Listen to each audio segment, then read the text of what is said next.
Good morning, everybody, and welcome back to Deciphering My Experience. My name is Eric, and I am joined today with our guest, who is a blast from the past, and always welcome back, Micheal, who is a 4D veteran himself, and has some interesting experiences that he loves to share with us. So welcome back, Micheal. How are you doing today? Well, thank you for having me. I'm doing great. It seems that things are really moving along very quickly. I guess even pushing me to like get out and share more.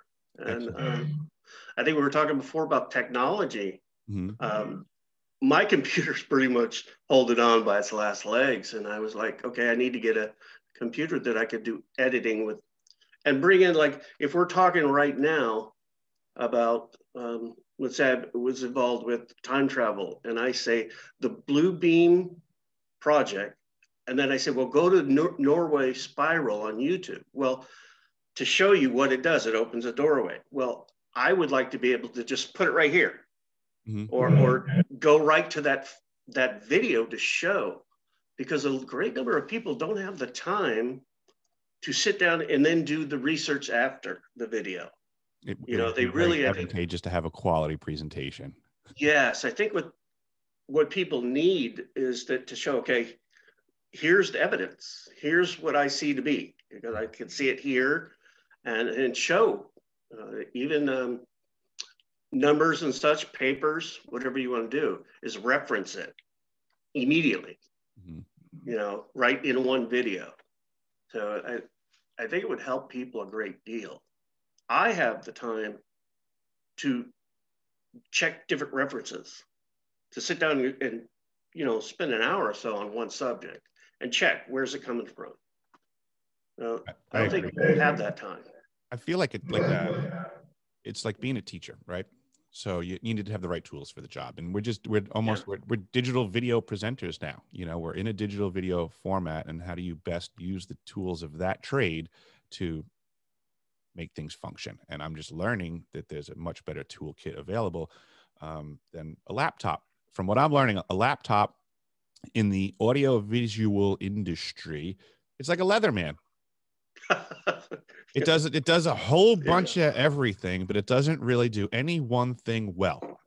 No, it's you can't be without it.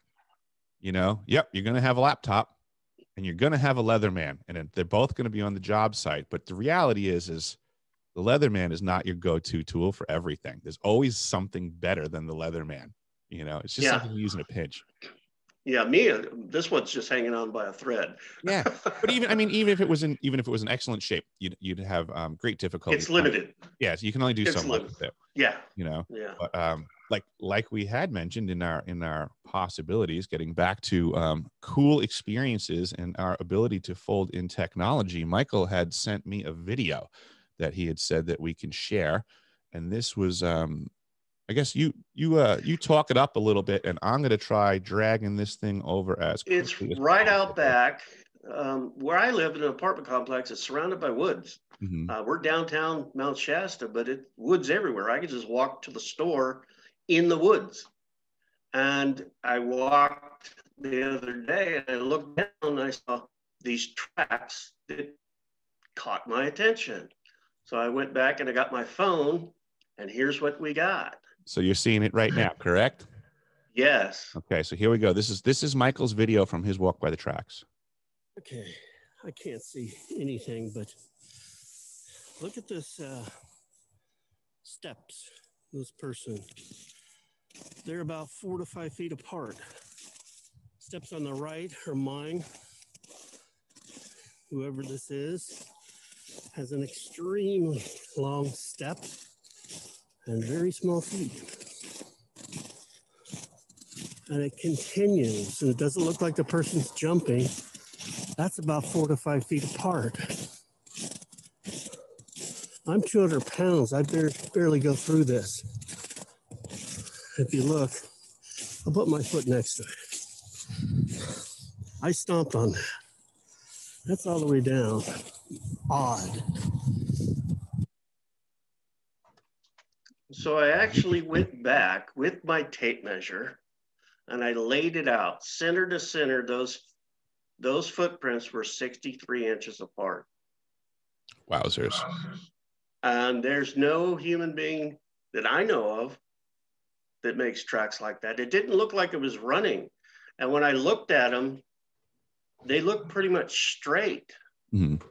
They didn't wobble back and back. Now I know I've seen Bigfoot pictures, but those size shoes, I wear size 9, and I put my foot next to it, and it was like, those are small feet for something that large, or would have to be that large.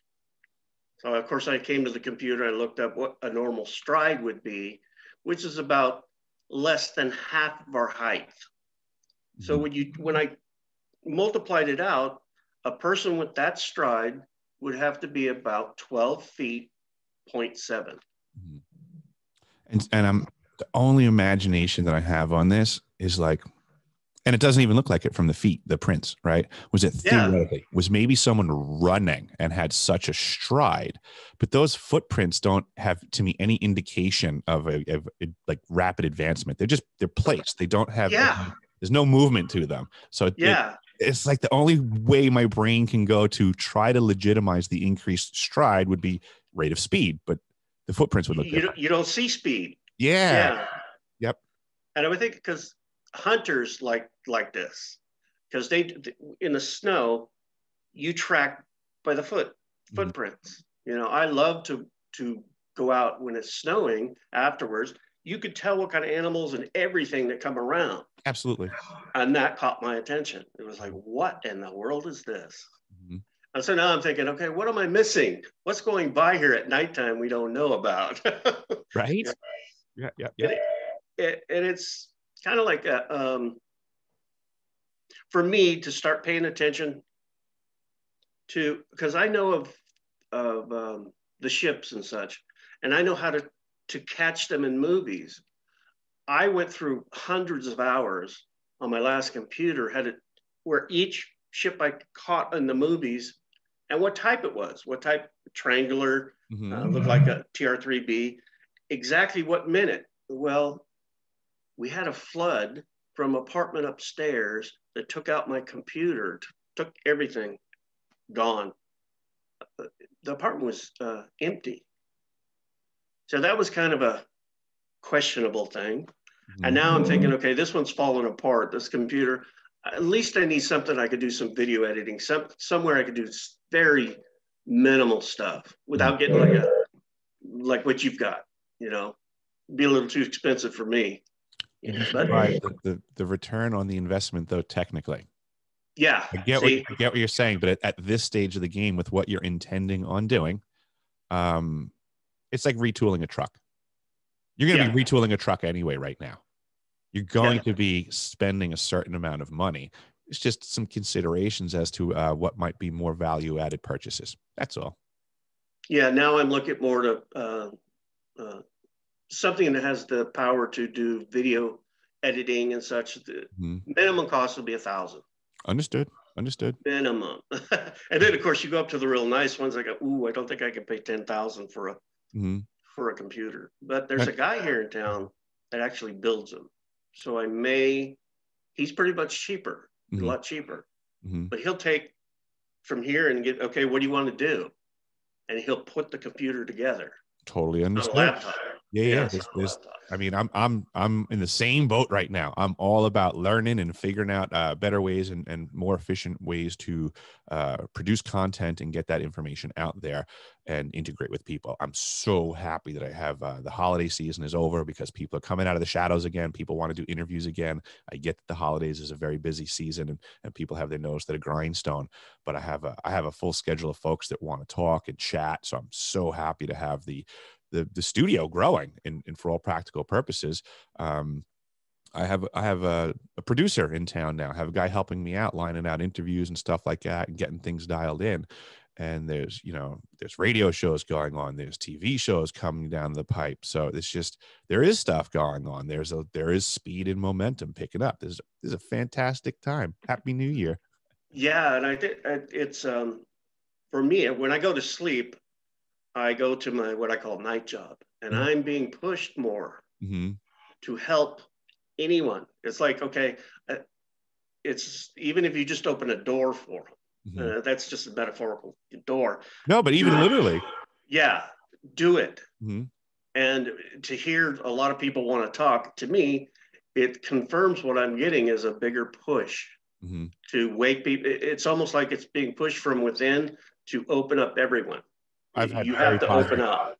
I've had very positive response from folks in regards to the interviews that I've had with you. And a lot of folks have said that they have connections to the story and would be interested in engaging you as well. So I for one, would welcome you doing even more. I think that the stories that you have and the insights are of great value. I saddens me that all of your labor was lost on those edits that you had found. But I look forward to seeing your new production. I know you'll get back at it, and there's going to be new tools in your toolkit. And I think what'll wind up happening is you're just going to be kind of happy that it happened the way that it did in the long run, because you might not have gone down that path and got the better stuff. I don't know.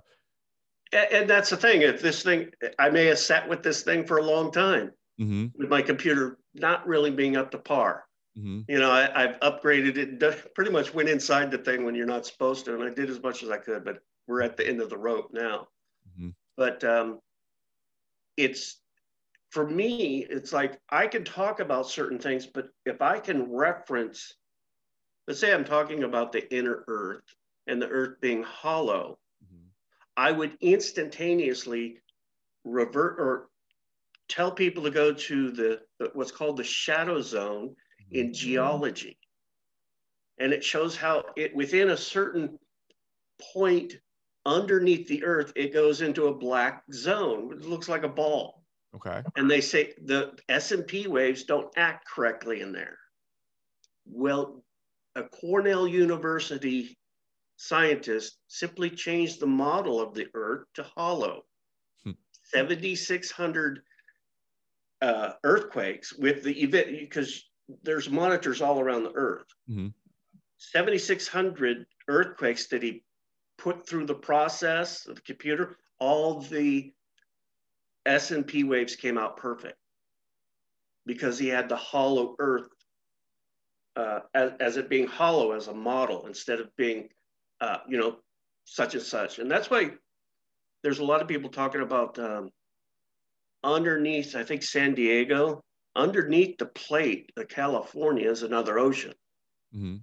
Now I know they went to the continental rift where the mantle or the crust is the shallowest, and they did sonar and they found another ocean the size of the Atlantic Ocean underneath. Now I know that Lake Tahoe is a physical doorway to that. Same thing with Mount Shasta. Now I heard that in San Diego, the military base, submarine base out in the middle of the desert. What's a submarine base doing out in the middle of the desert? So these things are just starting to pop up because I was shown it when I was on a ship and I was shown a map that Tahoe was a physical opening.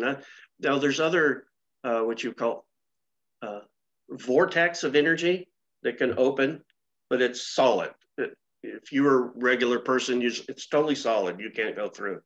But energetically, it can be opened up and you can go into inner earth. You can bilocate anywhere. But to see that, for me, it'd be able to get more information, because if I talked about the hollow earth, then I'd go right to geology and the S&P waves and how they are affected. So you get a reference of science and then what I have seen at night. So hopefully it would be more and more, get you acclimated to things that are happening. Like with the ships I see in movies, they're there in abundance. It's just, I know what I'm looking for. So if people start to get acclimated to, well, my God, they've been flying in the skies for, you know, at least that I have in the 80s when the movies were made. I just want to clarify for the folks that might not be all familiar with what Michael's saying here. He's not referencing every spaceship in every movie that's presented in a science fiction capacity. What he's talking about is that in the background of movies, there are ships that show up incidentally, unbeknownst to the film crew, so to say, that is not actually part of the film. It's hidden in the background, hidden in plain sight, so to say, or the film crew just didn't realize what they were capturing. Yeah, I tend to do that with my day job, like Michael here, and I'll bleed over, and it's just like one statement.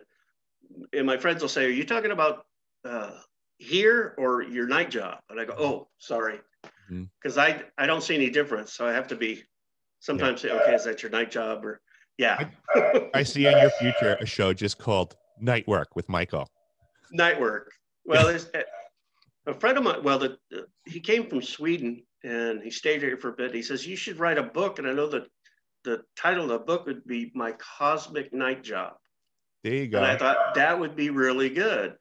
He was the one that when he left here, he left from San Francisco, and the customs pulled him aside, stripped him naked, and interrogated him to find out what I told him. And I didn't tell him a quarter of what I'm telling you. They just did it to scare him. Does that mean I'm going to have a really bad afternoon? No. And the thing is, it's pretty cold out for me to be stripped naked. Yeah, let me warm it up first. Yeah, I was going to go walk the dog. I'm going to wear extra layers. And what I've noticed too, after me opening up and starting to talk on your show and such, I haven't had any large rebounds. Usually at one time I had missing time, literally sitting, the computer was sitting right here and my head just went down and I kind of went, what the heck? And it was 8:30 when my head went down. And when I went and I looked at the time, it was 1:30 in the morning, 5 hours within a blink of an eye. And I've had 12 hours like that and woke up pretty torn up, like I got in a fight. That hasn't happened. And I'm trying to I'd like to really get out and share a lot, but I'm not pointing too much about the military. I know what they do.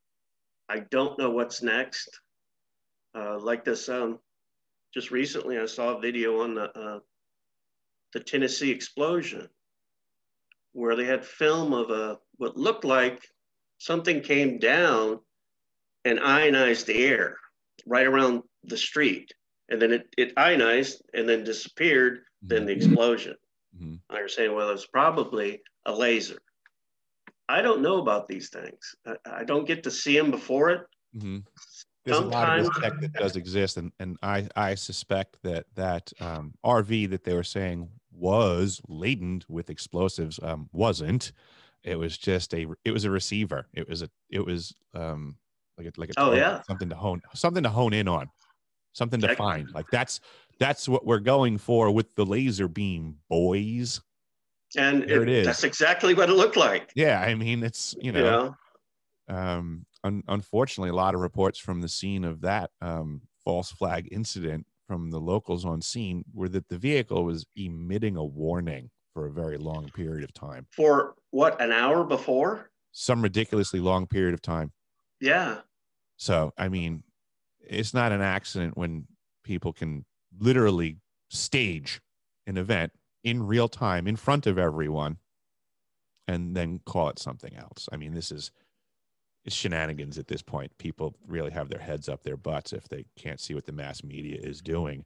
And that's I mean, I could almost manufacture. I'm getting to the point where I almost have the hardware where I can produce a video that would make something look like that was going on.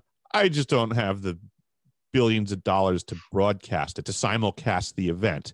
But to make an event look like that is pretty much the easiest thing in the world right now. Yeah. Nowadays, I would say believe nothing. Yeah. What you hear from the mainstream. If people think that the mass media won't manufacture lies for the purposes of ratings, they don't understand what happened with the green screen events back in the Beirut days. Yeah, it's legal for them to actually propagandize American citizens. Yeah, it is. It's all content. It's legal. Mm-hmm. And this is part of the reason why I want to do what I'm doing is I want to be, I think they call it civilian journalists now is the term that people operate under, is where we're spreading the truth, content creator, whatever you want to call it. Yeah. There's a fight right now on many levels. One of them is a fight for the truth, the voices of the people that have the experiences, the testimonies of what's really going on behind the scenes. And those voices have great value. And I see a hard push to shut them up. So I am happy to be pushing in the other direction. I am looking for folks to help me move in that right direction. I'm happy that Michael is going in that direction as well, because Michael, I think you have a great story. And I think I can't wait for you to share more. That's why I contact you. I'm always intrigued by your network and it's insight. Never ending. Yeah, it's just so fun. I was thinking about that, about having other people on with you. And one of the ways that I was considering engaging them to say, that Michael's fun to talk with because he's so connected in the night work realm so much right now that it's great to be able to see someone speak with such ease and have the experiences roll off their tongue because they're so present. Yeah, that helps other people, because they don't feel any fear when I speak. Mm-hmm. Now, years back when I was taken by the military, I couldn't say I didn't have fear. It was a wild ride. Mm-hmm. Now that I've been through if you want to call it, I've been through hell. I'm an old man. If you want to, I don't have that fear anymore. It doesn't matter what happens. Yep. I do try my best to keep my mouth shut when I'm in the event. Mm-hmm. Sometimes I'm privileged to see things militarily. I don't know if I'm looking through the eyes of another human being that let me look through them, or if I'm actually there as a scientist looking at these things. Right. And there's times I have absolutely no clue what it is. Now, I know that most everything that goes up into space is plated with gold. They always put gold on it, and they send it up to space. I was looking at a device, everything was gold plated. It must be going to space. But I can't speak up to ask questions because I'm frightened that I may give my own self away. Mm-hmm. So at times I just keep my mouth shut and try to see what's happening. But recently at night, I'm being pushed to probably do videos where I can actually get more information or get more pinpointed of what I have experienced through, let's say, the Montauk chair, mm-hmm. and show it, how it looked. Maybe even have an artist write up picture or write up what I've seen to show what it looks like. This gets more people just to hear it. It's hard for more people to retain it. So if you see a picture with the more information you have of your senses, whether it be taste, smell, the more you remember it. Mm-hmm. So just speaking about it, I'm starting to say, okay, we need some background. We need something to help with people's retaining of the information we're giving. And I would say is just even just a picture of what we're talking about can help. Mm-hmm. And I could see a lot of people are just trying to survive right now. And it's not like they have the time to sit at a computer and do it. Yeah. And yet they're all hungry for the truth. Yes. And I do believe there's an awakening going on, and more folks are getting this thought in their head that things aren't what they were told. Yeah. Maybe their experiences weren't exactly how they recalled them, and they're understanding there are instances where things were wholly different, and those are the parts that want to cause them to engage and go look in a new direction for where those cracks in the dam are. And that's where we're going to find people doing Google searches and trying to, make more sense of things and reaching out.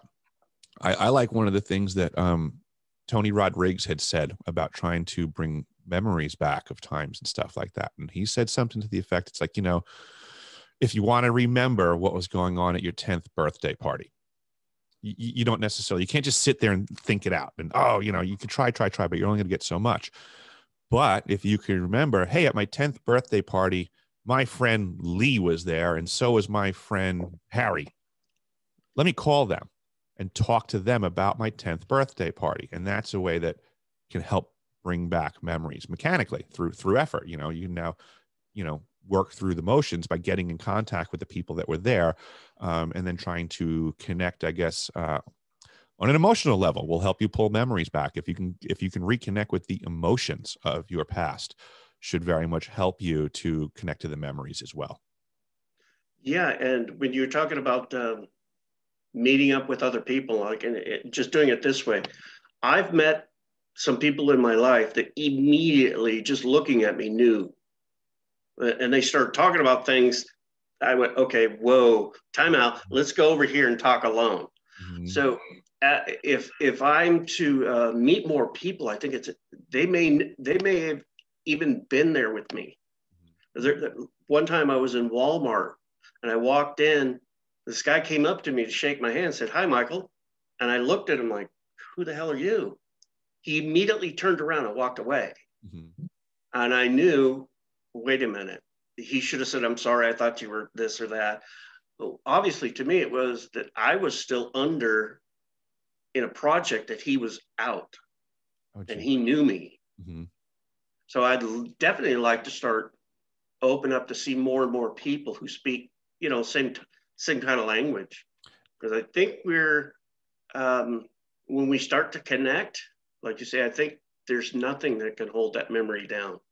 And I do see that these circles that we can be in have different levels of people's awarenesses. So like, that person was aware of you in one perspective and you were not in the same perspective aware of him. But in other ones, you apparently know each other. When Penny came up here and we went to the Adams Center, was a facility here that hosted the conversation that we had in town. And when I went to the Adams Center with Penny, there was one of the attendants who was a very nice woman. I had never met her in my life.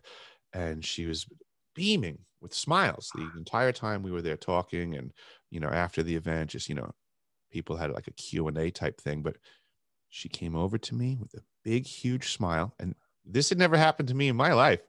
But she introduced herself as an alien.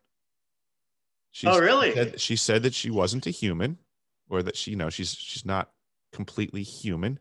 I believe she said she was, I could be getting this wrong now, I should be remembering it. I think she said that she was Syrian.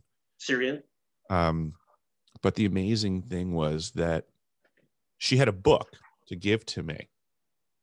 And in reality, it was like, she just wanted to say, like, I'm here to give you this book and let you know you're right. And we support. And I was told that you need this book. And I simply said, thank you. So did you take it? Yes, I took the book. She then asked if she could do like a read or type clearing type thing. She asked my permission, and I did.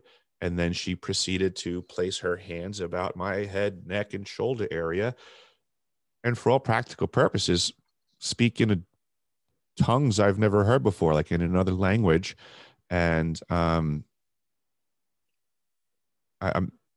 mean, it was completely unlike anything I'd ever heard before, but it seemed to have like some semblance of a real language going on. Like it wasn't just mumbo jumbo-y. Like I've dealt with folks with different languages, and I know to catch different parts, and there was recycling portions, so there were words coming back in and out. It was, it was an ongoing thing. So she was speaking something and gave me a book, and I did read the book, and it was amazing. It was a great book. And it covered a lot of stuff that I was technically versed in to begin with, but now I got to see them connect in different ways and from other people's perspectives, which simply reinforced things that I had already known, which was an amazing benefit. Thanks for the book, lady. Well, it was great. 30 years ago when I was, I've always had dreams, or quote, my night job. Mm-hmm. But these took a real different turn where these beings of light came to me and they pulled me up to the ships and they said, we live among you, we work alongside you. Mm-hmm. Now you need to find, I think they said, you need to find this girl. And of course, I found a girl that knew a great deal about this frequency. I would call it this conscious level. It's a density of form. You can oscillate to higher densities, and she taught me. And it's to confirm, like, that person who's an alien or part come up to you. I was told they work among us. I believe that. Yeah. Yeah. As I'm, so many of the facilities that I've worked in are so remote that I question if they're not accepted waypoints. Yeah. You're not allowed to go land in Los Angeles, but you can here. But if you want to go out to the such and such Arctic remote research facility, drop down there, jump in a pickup truck, and roll down to Fairbanks and intermingle, you can do that. I don't. Yeah. This is just the oddity of. I mean, I've been in very remote spots. I don't think people can really comprehend that. Well, that's what I've noticed too, is when I'm saying something, I've had this realization that, okay, this person doesn't have the experience of being with a being that's not human. Mm-hmm. Okay. So for me to tell them, they don't have that connection that I have because I've been with so many. Correct. I guess I would still harbor reservations of it being like a scary thing to be presented face to face. No, it's not. I get it. I get it's not for you. Yeah. So, but it's like, okay, wait a minute. They may perceive it this way. So it's like, oh, mm-hmm. It's all how we deliver. I was speaking with one person, and this person looked at me and she goes, man, the way you speak of all these things, it's not like an ego thing. I said, no, it's what's happened to me. Mm-hmm. I'm sharing the truth with you. That's all I'm doing. I get out to these remote spots, and one of the first things that I think of is that anybody can do anything they want out here. And it's so true, because if you got the only limitation is the logistics. So certain areas of the world, I'm going to suggest, are ruled by money simply through logistics. If you can't get there and someone else can, they're in charge. That's it. Yeah. You can put any flag of any country you want, anywhere you want in this world. But it turns out if you don't got the money to go there and maintain your investment, someone else can. Yeah, it's... guess what's going on in Antarctica, folks? You don't know. None of you have been there. And that's the thing. It's a cool place. Well, here, just look, if you're to look at Google Maps or Google Earth around Mount Shasta, there's nothing but forest. Mm-hmm. One time where I was picked up in it's about a 10, 15 foot craft. It's a single, it was a homing pigeon. I didn't know it, but this is the first time I was conscious getting into it.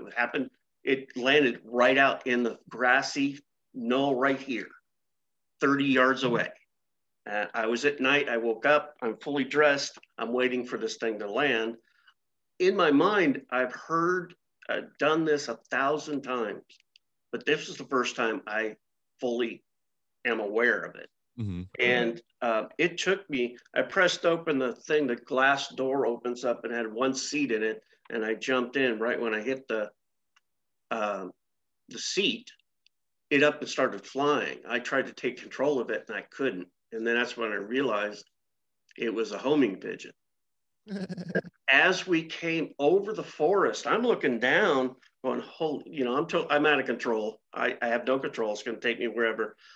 The base that it took me to, which was military, all you saw was it was a square like building with that hole. You went up to the building, you went down the hole. Oh, interesting. Yeah. So the building was like, it was a tunnel, but you couldn't see it from anywhere but above. Yeah, So because there's no roads to it. And that's, I mean, this technology makes it, you can put stuff out in the middle of nowhere and have no roads to it and simply get back and forth with these ships. Interesting. And that's at the like backside of Mount station Shasta. at the South Pole. Oh, yeah.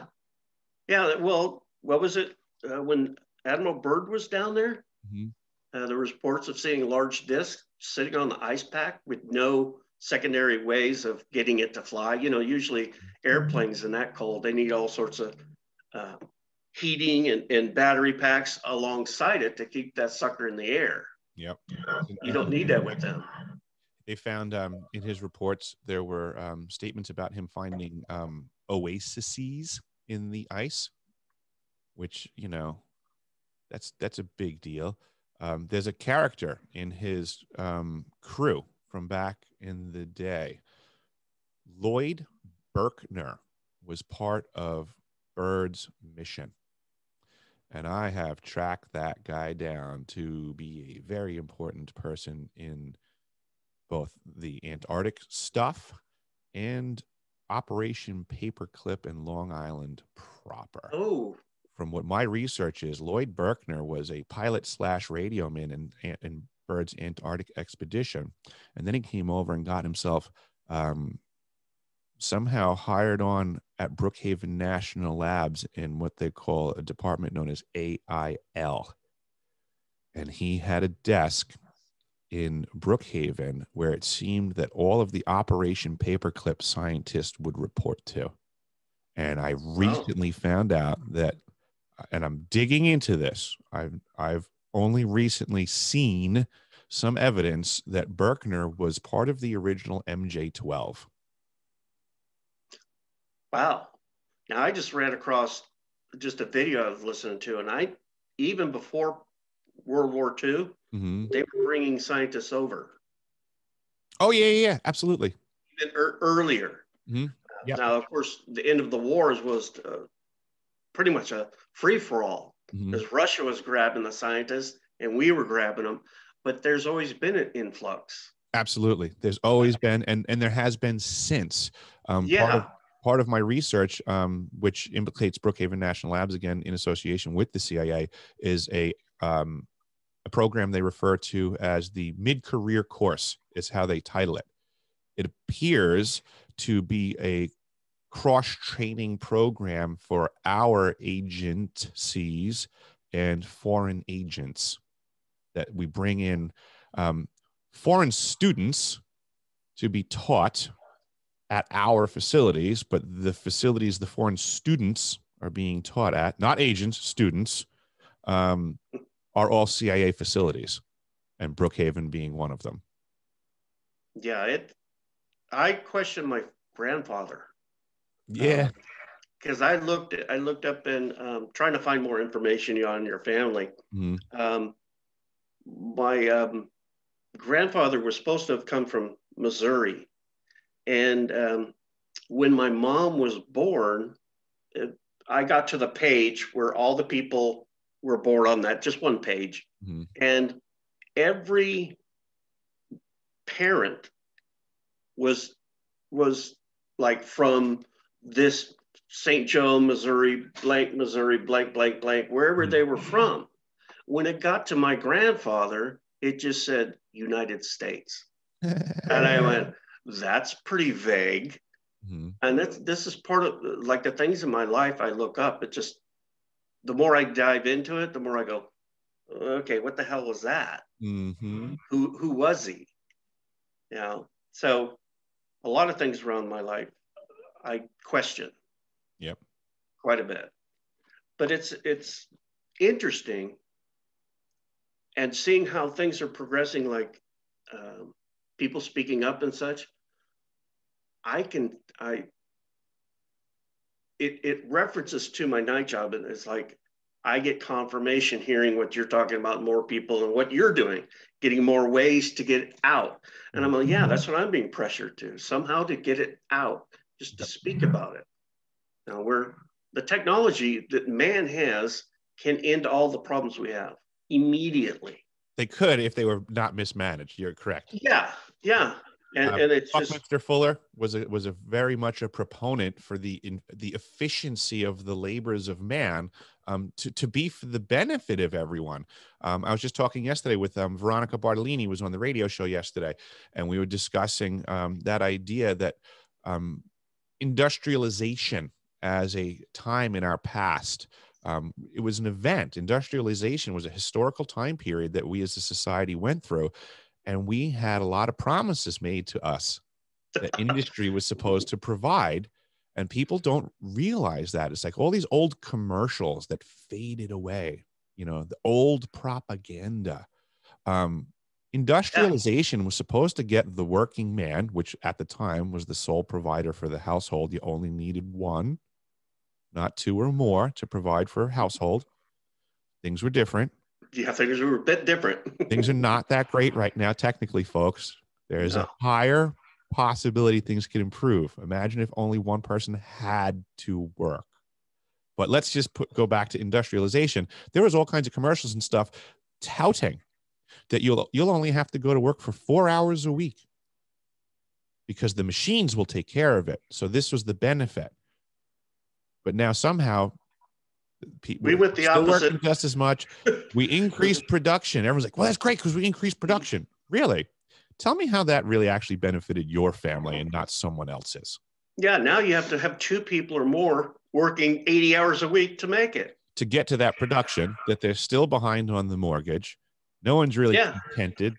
They don't have the money to recreate because they're taxed out the wazoo, you know. But we see this happening time and time again. So yes, I get the technology has the potentials to help us, but that's what it's sold to us as. We haven't really borne fruit on that. Computers haven't helped us either, technically. I would disagree. I get there's a lot of conveniences and they're a lot of fun. It's like having video games everywhere. You know, when we were little kids, video games weren't around and it was a newfangled thing, and digitally, it was really cool. All these electrical, digitally things going on and all the promises, right? But technically, there's another way of looking at the world right now. And I could put up a great debate that the existence of the computer infrastructure right now has actually ruined efficiency and is very wasteful. Well, yeah. And you have to have a computer or a phone or such to do banking, really. How many redundant files exist right now on the internet and through every system that exists? Well, how much redundancy is there? And how much energy is exhausted to maintain that? Is that efficiency? Yeah, that's, you know, a filing cabinet didn't have to be plugged in and maintained 24 hours a day. And you very rarely would go into a filing cabinet and find duplicate files. And then you have to now protect your computer or identity theft. Right. You have to have all sorts of protection. Right. All of these things, all of these machinations, all of these things that take more energy. Is that a coincidence? Or are these just all great inventions of energy producers? They just create more things for you to consume with. You don't need You don't need a computer to file things. You don't need a computer to run a store. What you need a computer for nowadays is to blame when anything goes wrong in your facility. You just simply blame the computer, the hardware, the software, the internet. No person is responsible for a failure in any company at all. It doesn't exist anymore. There's no culpability. You could walk into a place and you can say, hey, I'm here to do this and that. And they'll say, oh, the computer, you know, it's down, so I can't. I mean, I've gone to plumbing supply houses where they told me they couldn't sell something to me. Because the computer was down. Worse. The computer was up and running. Internet? They had a box with a toilet tank in it that I wanted to purchase. That toilet tank wasn't in their computer. They physically had it in. I wanted to buy it. I was looking at it. I went into the back of the supply house because I knew they had to have it. They weren't showing in the computer what it was. I'm like, I know you guys, I've been going to the supply house a long time. I knew the supply house. I'm like, you guys have this. So I went in the back and I found this old toilet tank that I was looking for, tank and lid. And then they were confused because they didn't have it in the numbers. And they said, well, we can't sell it to you. It's not in the computer. And I'm like, this is insanity. I said, you now are crippled by your computer. I want to purchase something that you possess and you won't sell it to me. And they said, well, there's no price. There's no this. I said, I don't care. I said, if you don't have it in the computer, I said, for all you should care right now, I could walk out the door then. You didn't even know this was here. I said, how about I give you $5 for it? I said, how about you charge me $500 for it? I said, I really don't care. I said, whatever you charge me for it, I'm going to charge the customer plus the labor. I said, they don't care. They want this. They have, I don't remember what the issue was, but money wasn't the problem. So it's just like, shoot me a number, $50, $100. I want that thing you have. I would like to purchase it. Did you actually walk out the door with it, or did they hold on understood to what it? I was getting at. They figured out what I was, they followed my logic, and we'll pick a number, what works for you. And I picked a number, they put something in, and I bought the toilet tank against all odds. Lo and behold, take that. Yeah. Computer. Yeah. That's like, do we use technology, or is it using us? Technology is using us like crazy, and the powers that are up top that sold us the technology have a greater understanding of that. But the end user has no idea that their activity is now a commodity. Yeah. It's a very marketable commodity that the individual is not getting a return on, because they are being subbed out unbeknownst to them through cell phone contracts. Yeah. In the visions and stuff that I've had multiple times, I'm starting to see, like, years back, I was told never be home on a holiday because that's when they come and collect you. Fair enough. And so now I'm seeing with this COVID-19, they're all saying, stay home, stay home, stay home. I would present this up to people. If you start to see actors, politicians, all of a sudden starting to maybe disappear or go to they all had to go to a certain hospital or whatever, I know that they have to leave the planet or have to move, because we're waking up. The frequency of their control cannot last. I was shown and actually involved in relocation. And that's with everyone. And the last really strong vision I had, I was taken aboard this ship, and this black woman said, where's your list of people? And I was scared to death. And I went, don't question my ability. I had to push the power back onto her. That there was an extreme amount of different types of ships in the air of Earth, picking up each individual type of group of people that were going a certain place. Interesting. And I was to have certain people that have the same consciousness or way of thinking, if you want to call it, that I did. And I was not prepared at all. I'm trying to just picture this image in my head. So you're saying that the ships that you saw would have been from a perspective of you being like up in an orbit area? You're up on ground. Oh, on the ground? Yeah. Ships had landed to collect. Yes. Got you. Okay. And this happened to me when I was young. See, I lived across from a school, and that was where the ships would pick us up to teach us. In my neighborhood, it was the CIA run. Okay. So you had this ship coming to you when you were a child, and they were asking for the list technically. Well, during that time when I was a child, I was told you need to find which ship is yours. Now, as a child, I was shown lenticular clouds in the air. Then all of a sudden they dimensionalized down to ships, and I had to run into the school field and find which ship was mine. Wow. And this last vision where I was actually picked up, and they said, okay, where's the people that you have a list? You need to have these people ready. And I went, ooh, don't question me.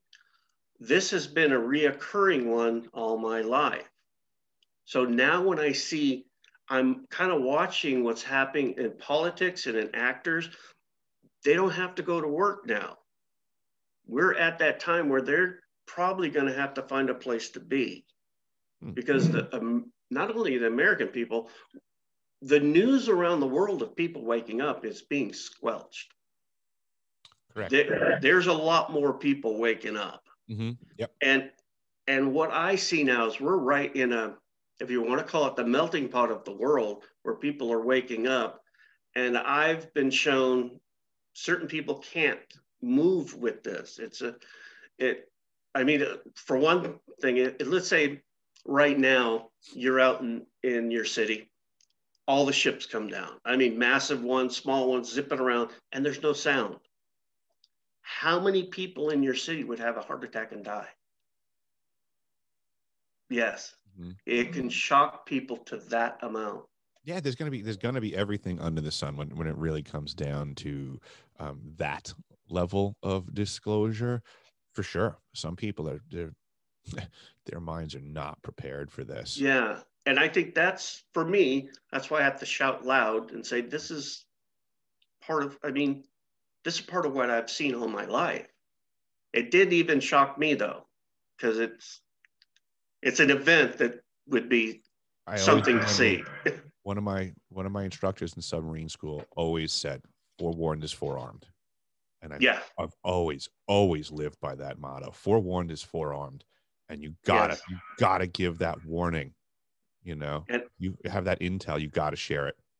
And that's it took me. I didn't even speak when I had that vision. It actually, the ship that didn't pick me up then took me to the back of the sun and dropped me off on a planet. And I was literally shaking because the planet frequency, it's like I was amped up on some sort of drug. And that's the higher frequency. And I looked at the backside of the sun and I saw nothing but, what do you call them? The tornadoes of magnetic fluxing. Okay. And I was like, oh my God. Now I see a lot of odd stuff like this, but it now brings to pay attention to what's happening, because sports figures don't have to work. They don't have to be anywhere. We're in a position now that people can relocate without the mass media knowing it. You know, sections of literally cities can go bye-bye and you won't know it unless you're in that city. And I always find the power of the edit of the media as a substantial thing that people don't really consider. Okay. So we know the amount of mass media available, all the different avenues for which you could access the mainstream ideas that are moving through society.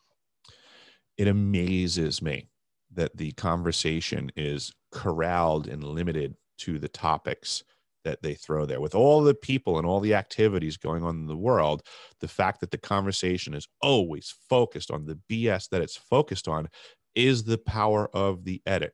That's the control of the conversation, is to keep bickering about this thing that they throw in the middle of the room that really, in reality, has no actual bearing on your life by any definition or detail. I don't care what you want to call the topic of the day. It really, actually, if you just didn't discuss it, it would have zero bearing on your life. Yes. But those are the topics everyone winds up discussing. And it blows my mind, because there are certainly more people, more experiences, and greater realities that do and will have impacts on our life now and in the future. And and it's happening now. It is happening now. But you're right. The media is very focused on the topics of the day that actually don't matter. Yes, and eventually they won't be able to hide. Right. They can only hold off this wave of awakening for a very short time. Yes, because we can't keep bickering forever. At some point, we're going to realize that it's someone else fueling the fire. Yeah, and even the ones that are hard set on trying to cover this up are going to realize, we can't do it. Correct. Right. Yes. We can't really control them. No. And that's. I remember. Can't really control, so to say. I think of it like corralling or guiding. You know, you can you can attempt to make an animal go a certain way by like tempting it and training, so to say. But a wild animal is still always a wild animal. At any point in time, it'll reserve the right to go back to its nature. And I would say that human nature, lest everybody forgets, you know, we love to say treat things humanely. We're wild animals. We're savagely wild animals. If you disagree with me, look at what's going on the earth. We've been waging war like savages all over the place. For how long? I mean, seriously, we are ruthless animals, and we have that within our nature. It's okay. We're in the flora and fauna of the planet that we live on in harmony. But let's just not distance ourselves from our nature and our folks that are attempting to control us and stuff like that. They know this. They're playing with human nature all the time. They're aware that they can't control it, but they like to do the manipulations. Yeah. And eventually what I see happening now is they're squeezing tighter and tighter. Mm-hmm. And it's actually a good thing, because it'll even make the people that have their heads buried, it'll wake them up. Yes. Because it's going to eventually be on everybody's doorstep. They're making you can't walk away. They're making a big mistake that they know of from their own history, but they messed up. You can't actually take everything away from people. They've become too constrictive in our lives. We work too hard for too little. So we're at that point where if you have nothing left, you have nothing left to lose. And that's when people will switch. And human nature will come out. Because once you take everything away, the only thing people have left is fight. And that's pretty much where they're going to squeeze. They're going to keep going squeezing. They want to keep doing it. They haven't learned their lesson from the past yet. They're going to keep taking and taking and taking, and their greed will be their demise. You know, I hear everybody screaming from the hills, symbolism will be their demise. I don't know how symbolism ever was the demise of anything. It was a great way to hide any conversation you want in symbolism, especially a cure for something. So I don't think symbolism is the cure to anything nowadays. I think truth and communication and a little bit of old school fight. Yeah, it takes some spunk. We've got to get out of the fear. Yes. And I went through fear. I mean, I went through fear where I didn't speak to my friends about what I was seeing, because it was military and scared the hell out of me. Mm-hmm. Now it has to come out. So to me, even speaking, I'll speak up anywhere. Mm-hmm. If someone wants to hear it, I'll speak up. Mm-hmm. Now, I've actually been with people and I started talking about it. I remember a guy, he was in the Navy, and I talked to him, and to a point he said, okay, stop. I don't want to hear anymore. I said, okay. Because he didn't want to hear anymore. Yeah. You know, I understand. You don't want to see this. That's fine. That's exactly how our reality functions, and how the powers that be know that the human nature works as well. I've discussed this with a friend of mine years ago in New York. You know, the big picture is that the lie is so huge. It is so massive. There is so much going on behind the scenes that it's rather repulsive. You know, it's hard to chew on it. You know, you choke it out. It's too much lies, and that works to their advantage. Just the bigger the problem is, the harder it is for people to digest it, and the response is no more. I can't take it anymore. Yes, it works perfectly. Yeah, because then the only thing the dastardly people have to do is just more dastardly things, be more evil than you were the day before, and people find it harder to believe, and then you can get away with more murders. And that's exactly so, because usually a normal human being doesn't have that kind of veracity in some of the stuff that people do. Mm-hmm. You can't grasp another human being doing it. Right. So it's like, oh, it can't be true. Right. You know, it's too hideous. Wrong. The thought that there is an organized group of people in the United States right now, integrated through every one of the states in an effort to kidnap children and bring them somewhere else, is a horrible, horrible thought. But to send your kids outside without knowing that, without training them correctly about strangers and practices and neighborhoods and things like that. You know, it would be irresponsible to not understand reality and be educated in it. Yeah, and nowadays it's a must that children, and even people like around here, there's a few children that come out and play, and I watch them. If I'm here, I watch them. Right. You know, because that's good old fashioned community. Yeah, you know, it's like, okay, because we have blackberries everywhere, and so the kids go out and they'll pick them. Well, if you're around, guess what? You're the watch. You're on watch now. Your kid's watching, but because when I was a kid, you didn't have to really worry about being taken. Right. Other than being by the military, you know, for me. But nowadays it's such a, I've done a little bit of research, and the amount of money that you get for one child at an age. There was videos in other countries of people coming up and trying to steal the child from the mother's arms. Wow. That's sick. And it's all about money. And you can get 50, 100 grand for a young one that could be used all the way up through her life. It's like, and even people around here with young kids know, they say, yeah, I know what my child, that child would cost. So it's like, you got to protect her, because somebody could just walk up and steal her like stealing candy from a store. It's not a human being to them. It's money. Literally an ongoing situation for all of history. The people on the top have always used the people on the bottom as a commodity.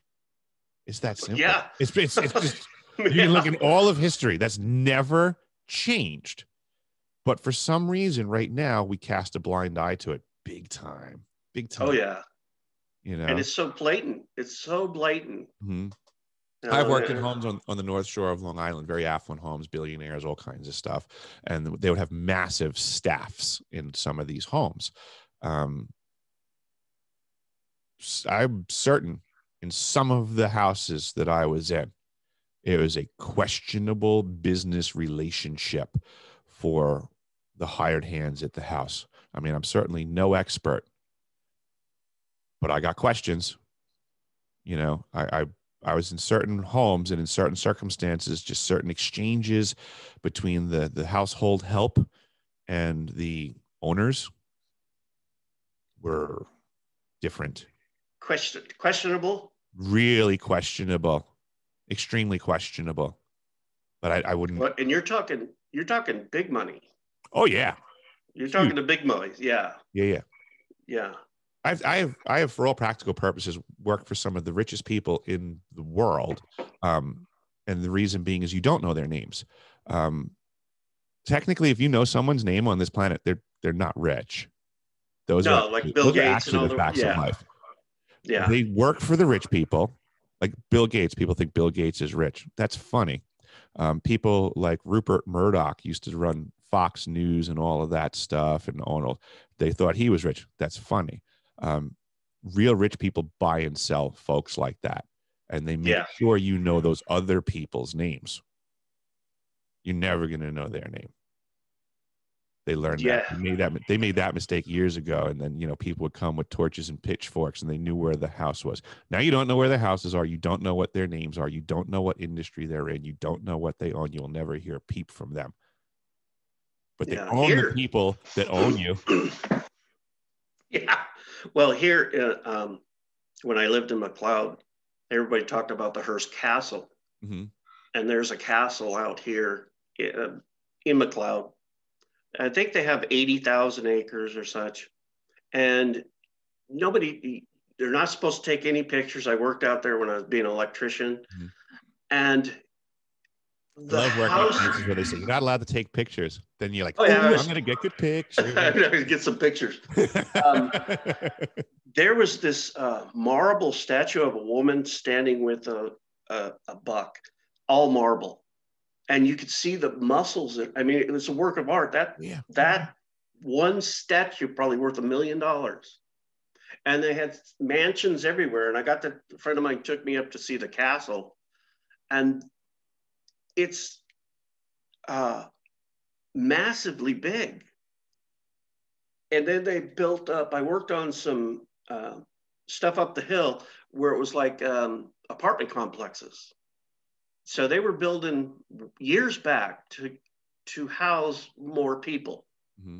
And I heard they went to hydro. So they used the river that goes right through there as to generate electricity. And they were stocking up kind of on food, like prep food. One of the cool homes that I've worked in, I don't know if you're familiar back in the day, Castro convertibles, the couches. No. It was a Castro convertible couches was a big thing back in the day. This family, Castro, invented like the sleeper couch, you know, bed coming in and out of the couch. So the guy made massive amounts of money, and he bought an old mansion on the North Shore of Long Island that was up on a bluff. And I was the plumber in the Castro mansion. And this old house was so cool because it showed the old money. This place there was every wall in the house was like 6 foot thick concrete. And the reason was it was up on the bluff and it was such an old home. They said that back in the day that this house had the threat of cannon fire from ships in the Long Island Sound. Really? Yeah, that there was. That's why they were so thick. That would be neat to see. Yeah, I had to re-plumb some stuff in there. It had all the old 2-inch brass water piping in the basement, and I was there to add some new water lines. But it was. This house was a massive fortress. I mean, this is what people don't understand in construction and wealth and things like that. It's one thing to say the house is pretty and it's ornate and stuff like that, but when you start making a house able to take cannon fire. I mean, come on. I mean, this is the places that I would work in, you know, it's like, holy cow. Well, that's amazing. Back then when it was built, it probably cost a ton of money. To try to build something like that nowadays, it's amazing. The price. You can do all these things still. The properties, there's a lot of properties that I worked at that were divided up. So like old Vanderbilt properties that used to be a compound of many homes that belonged to Vanderbilt on one great estate. They're now all split up, multiple parcels, but they all still have tunnels underground and stuff like that. Oh, cool. From the original. I'd love that. Right. So there's all kinds of shenanigans underneath, you know, back in the day when Mr. Vanderbilt had 20 houses or structures on his property. He didn't want to walk to each one in the rain. And people don't understand all the tunnels that the rich people built back in the days. I was just going to say that in a town, Oroville, California, that's where the dam didn't work too well here last. I went there to a museum, and the guy said that the Chinese that pretty much built the West Coast, when the white man came and in their town, they built tunnels under their houses. So in the town of Oroville, some of the older houses, they're all connected because the Chinese wouldn't walk the streets. They just go underneath and go to the tunnels to the next house, the neighbor's house, say hi, whatever. Mm-hmm. It's more common than one would think. Yeah. I've heard of quite a few tunnels. And even there's been massive tunnel systems found in Turkey and stuff like that. So even going full circle back to what you were talking about on the front end of this, you know, the earth, hollow or not at any point, is still extremely porous. It is not, you know, it's not cavernless. There's huge areas of open space that we know about. A lot of folks don't realize that part of what the HARP array does, the HARP facility. Oh, yeah. So we have one up here in Gakona, Alaska, and there are some other ones around the world. And part of what a HARP array can do is locate things in the ground. They can program it to either look for specific, you know, minerals and things like that, oil deposits, gold, or it can also just find empty spaces, structures, bunkers. Yep. Bunkers. Yeah. There's nothing there. You can't hide them anymore. They know where everything in Earth is. Correct. Yeah. So now, big picture, old planet, old cosmos. If there's anybody else hiding out in there, the lights are on now. Yeah. That's what's going on. And that's years back. I knew what I was told about Earth is that this is the last place in the galaxy. If you look at other beings, like grays, all look grays, reptilian, they look similar. But on Earth, we're all different. We're human, but we're all totally different. That this is the last planet that the galactic play has been fighting over territory and such, all the way down to this solar system. There was a planet that is now our asteroid belt. It was called Murdak or Moldak. I forget what it was called. That we've been fighting all the way down. Now we've been placed on one planet, and that's Earth, to work it out. This is the last go. There's no other planet to go to. You either work it out here or we're done. And now I see that I would say the play is ending and the truth is being revealed. It's not going to be, it may not be pleasurable because we've been lied to so much. I think that's going to be the issue. Yeah, but it's here. And I was told it's now, we're like in the middle of the awakening and middle of, if you want to call it apocalypse means pulling away of the veil. And that's what's happening here now. I guess, yeah, I think of it almost like amazing times. Technically, all of my videos I manufacture, when I go through the process, I state very clearly they are not made for children. So if you have kids listening, remove them from the screen right now. This is your last warning. Yeah, so I want to talk about Christmas and what you were just saying. It's similar to the veil being pulled away. It's like being a kid, right? And Christmas, everything's great. You have that whole fantasy. You're growing up. And then at some point in your life, someone pulls that veil away. You were technically better off with that veil. Life was better with that veil on. And that's what people are going to find now, is that they're going to have the veil removed. And life was better with the veil on. That's all. That's a big thing, because it is so true. Yeah, it's a conversion. Yeah, it's people don't like change at all. Mm-hmm. And they don't like finding out they were lied to. And this is a big one. Because we've been lied to so much. Mm-hmm. When I found out about all the major news stations are all totally in with the corruption, I went, are you kidding? Every one of them. Yeah, and it blew my mind. Yeah, you go on YouTube, you just type in scripted news and watch what comes up. It's hilarious. For me to realize that, I went, my God, everything we get through the mainstream news is it's like indoctrinating us into their way of how we want the masses to go this direction, when the truth is that way. And they can.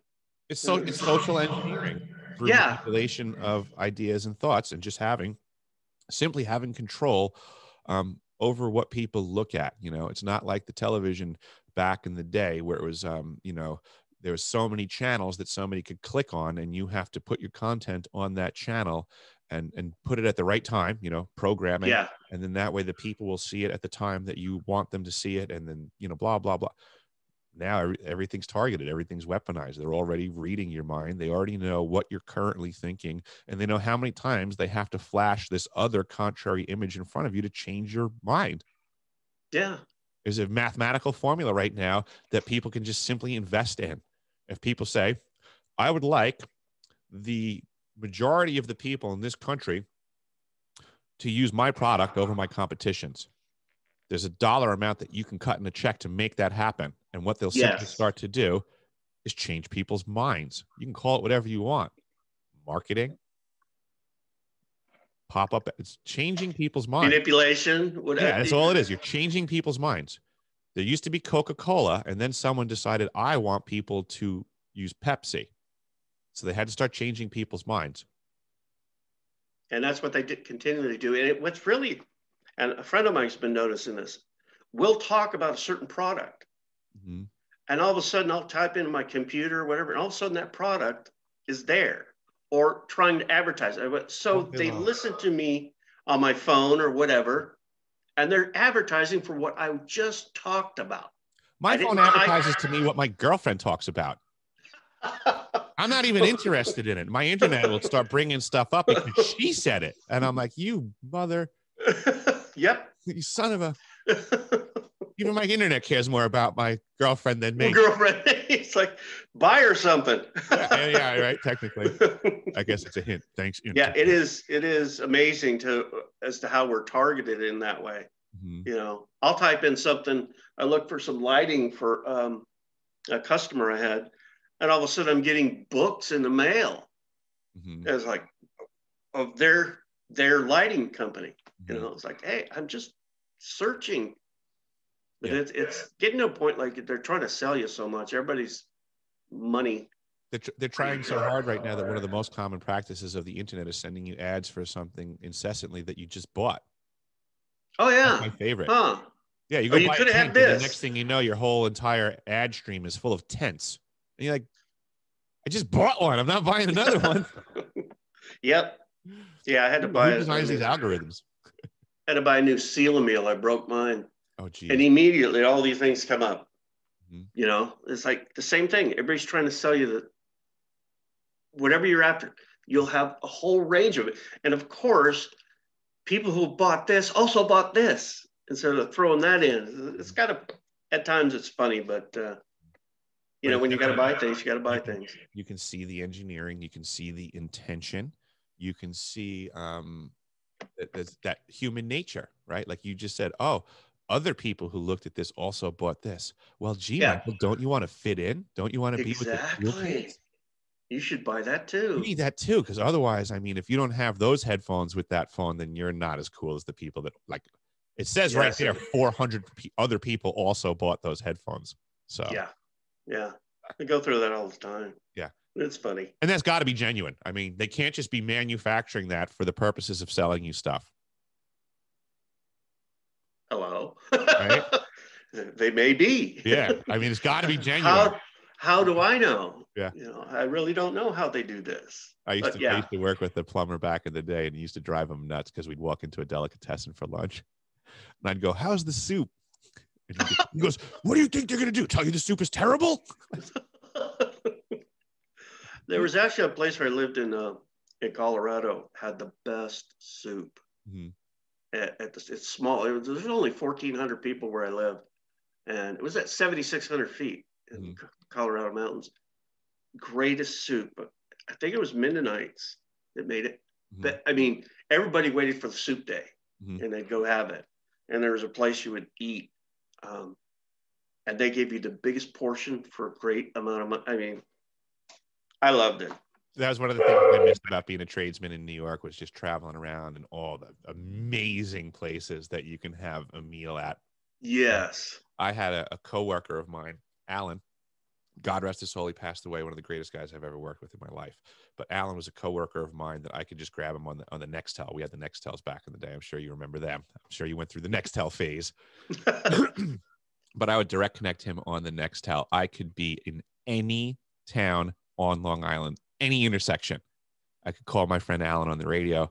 Hey, Alan, I'm at the corner of, such and such and such and such, and I'm hungry. And he'd go, oh, go down the block, go to such and such, go to the guy at the counter. You tell him I sent you and you want this.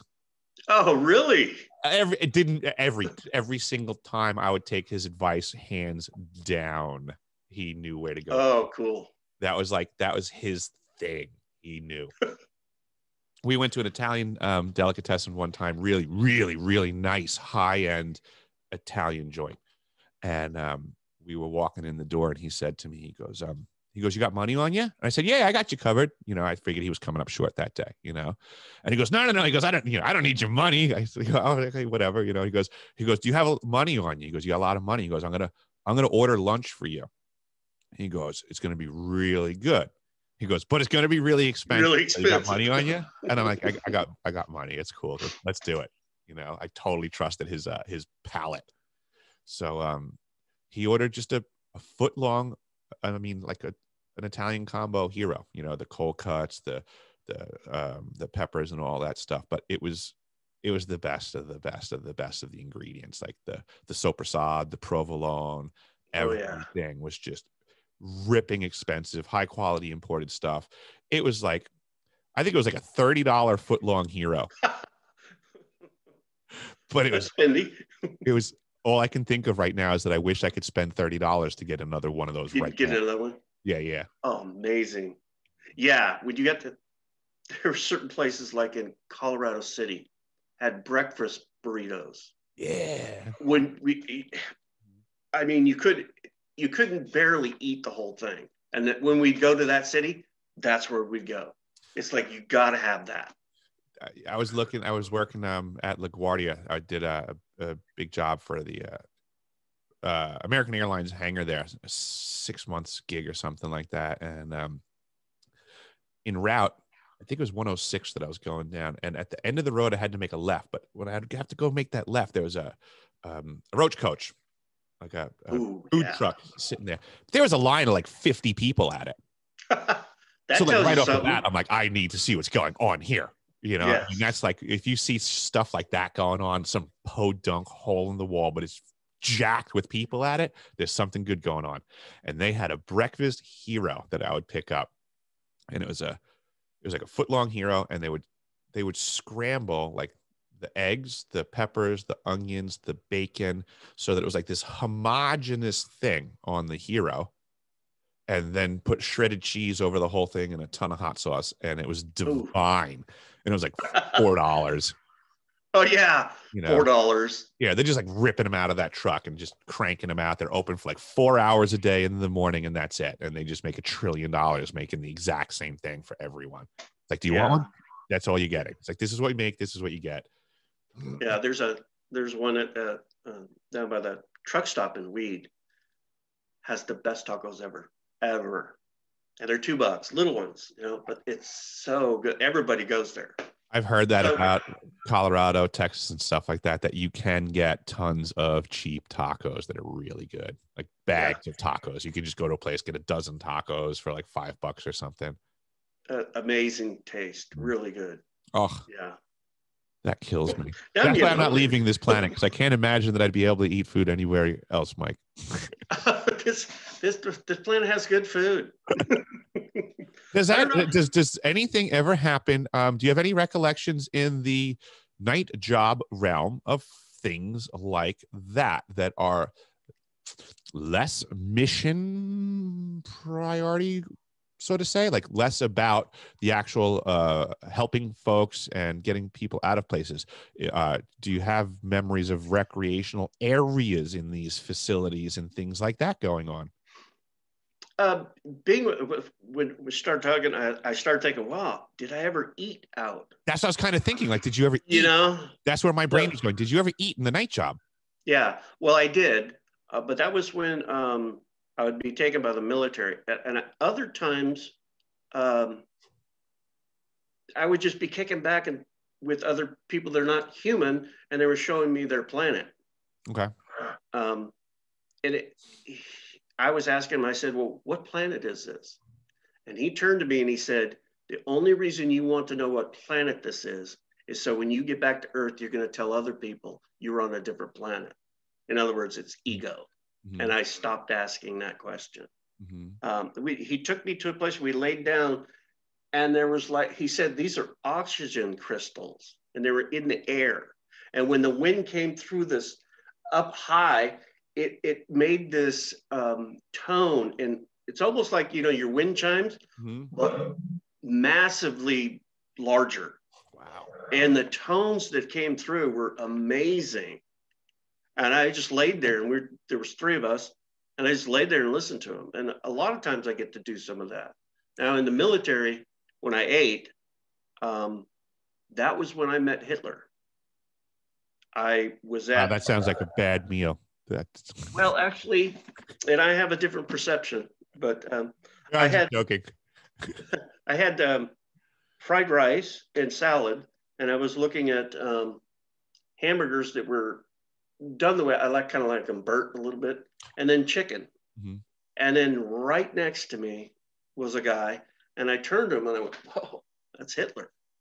He turned to me and he said, "You know, Michael, I knew how to persuade people.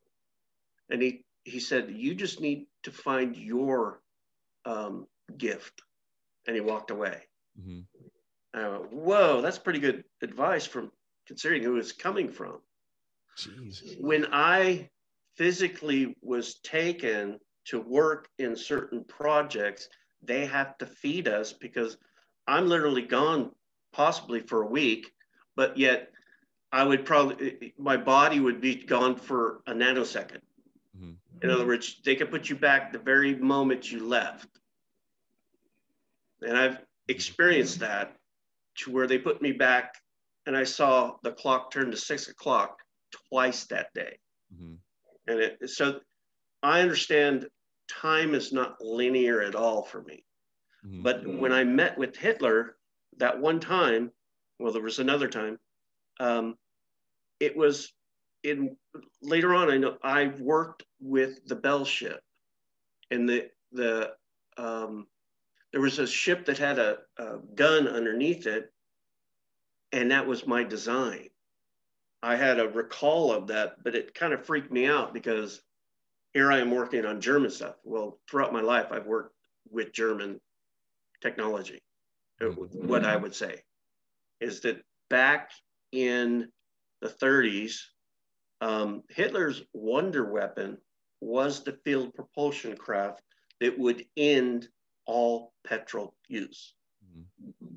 The Rothschilds is the petrodollar. They couldn't have that. So they kind of went after him. And we got some of the technology. Stuck on American oil industry during World War II. So yeah, and we still are. Mm-hmm. Yeah, we're pretty much still playing that game, mm-hmm. you know, with the petrol, which we never needed to use in the first place. No, we did not. Yeah. I mean, it's just an avenue we went down. Hopefully we learned. Because this can't go on. Yeah, we're destroying our own environment. There's a lot of other ways that we can be doing this. We just really need to get back to what Nikola Tesla was trying so hard to teach us all. Yes. It's really I mean, I love it. He said, everything's a frequency. And I understand that. Time. Every event is a frequency. And you can actually locate that event through its frequency. I got to watch the Tunguska blast of 1908 in a military ship. And they went back to, it was a naval experiment. And it was a 50 megaton nuclear cruise missile. It was sent back to that timeline or that frequency to get it. It was an experiment to make sure we're getting to that timeline. It was a frequency adjustment or how to find it. And I watched it explode. I saw it on April 14th, 2010 is when I saw it. Now I looked up online and there was I think it was 2 young Black girls. I don't know if they were sisters, and they did remote viewing. And I can't remember what side I went to, but they pretty much remote viewed and said, we saw a saucer. We saw 2 devices. One they told to explode and the other one went by. And I went, whoa, they got it. But the saucer they saw was military. I was in the saucer observing it. One nuclear cruise missile exploded. Another one I saw went by. And that, I'd like to to tell them, wow, yes, you got it right. Because that's just confirmation to me. They got it right. I'm fascinated by remote viewing and what I'm learning in my studies on this. I don't know if I had mentioned to you that I have a belief now that as a child in a remote viewing program, that they had, I believe at some point in time, had us look forwards into our own future timelines. So that was a means for them to dial in, I guess, similar to like you're talking about with the Tunguska thing, that they needed to functionally get a way to move out of the place that you're at to another place to get confirmation that you're in that place, so to say, and then be able to come back with information. some sort of target destination confirmation, and then return from target destination with information. So I believe that one of the things they were doing to these remote viewing children is that they had a way to get you to target yourself in the future. And then once they can confirm that through some methodology, I guess, once they find your older self, they can ask you something about your younger self. And if you do have that knowledge, then that's a connection. But now at that point, you now have two of yourselves incommunicado with each other, which I'm going to suggest isn't necessarily beneficial to the younger portion. Well, it can, with the younger portion, from what I understand, from my involvement in this movement through time, is that the younger portion of me really doesn't know. Mm-hmm. I can actually meet myself physically. Oh, excellent. I as a child, I wouldn't know. Right. You know, I wouldn't know myself. That's how I'm just postulating right now. I'm just hypothesizing, trying to figure out my experience, but I'm agreeing with you. So you're actually supporting what I'm saying. If you're saying you're doing this right now, you're actually supporting what I hypothesize would have happened at my interactions, that yes, my younger self wouldn't be aware that they were standing in front of my older self. Yeah. But yet that younger self would still, according to all of the remote viewers, would still be impacted by the experience regardless. It would not be able to distinguish it from its normal waking experience to a modified, manipulated, forced experience. It's still going to have an impact regardless. Just like you said, we're saying earlier in the conversation, just because you don't know something doesn't mean you're not impacted by it. Yeah. And then two, you would know internally. Right. Your consciousness would pick up on pretty much your older self. You would probably feel very comfortable with the person. I actually have considerations. My consideration is the opposite, is that it would actually instill fears. Because now our human nature is that we fear what we don't understand. So if presented your older self, you wouldn't understand that at all. You would have no knowledge of it technically. No. In a way, I suggest, and I could be wrong, I'm just throwing this out there, I think it actually would cause the children to be fearful. And I'm going to suggest that it actually causes them to formulate the fears that become their lifelong problems.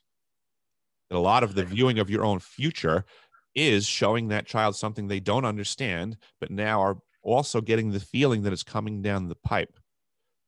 So I'm going to suggest it just builds fears.